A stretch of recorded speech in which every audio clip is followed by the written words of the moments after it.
السلام علیکم۔ نبی صلی اللہ علیہ وآلہ وسلم نے فرمایا کہ قرآن میں ایک صورت ہے جس میں 30 آیات ہیں،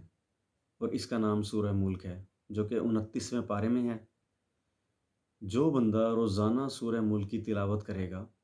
یہ اللہ تعالیٰ سے اس کی سفارش کرے گی یہاں تک کہ اس کو بخش دیا جائے گا۔ ایک اور حدیث میں نبی صلی اللہ علیہ وآلہ وسلم نے فرمایا کہ جو بندہ سورہ ملک کی روزانہ تلاوت کرتا ہے، یہاں تک کہ یہ اللہ تعالیٰ سے لڑے گی اس انسان کے لیے جو روزانہ اس کی تلاوت کرتا ہے، باقاعدگی سے پڑھتا ہے،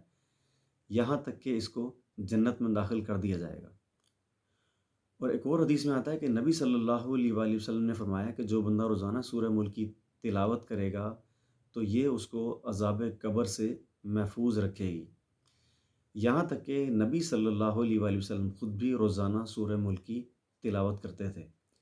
آپ صلی اللہ علیہ وآلہ وسلم اس کی تلاوت کیے بغیر نہیں سوتے تھے، اور ہمیں بھی چاہیے کہ ہم اگر اپنی بخشش چاہتے ہیں، ہم قبر کے عذاب سے بچنا چاہتے ہیں، اور یہ چاہتے ہیں کہ جنت کا داخلہ ہمارے لیے آسانی سے ہمیں مل جائے، تو ہم سورہ ملک کی تلاوت لازمی کریں، روزانہ کریں، اس کو اپنا معمول بنائیں، اس کو اپنی زندگی میں شامل کر لیں، اور اپنے گھر والوں کو لازمی اس بات کی تاکین کریں، تلقین کریں کہ وہ بھی سورہ ملک کی روزانہ تلاوت کریں۔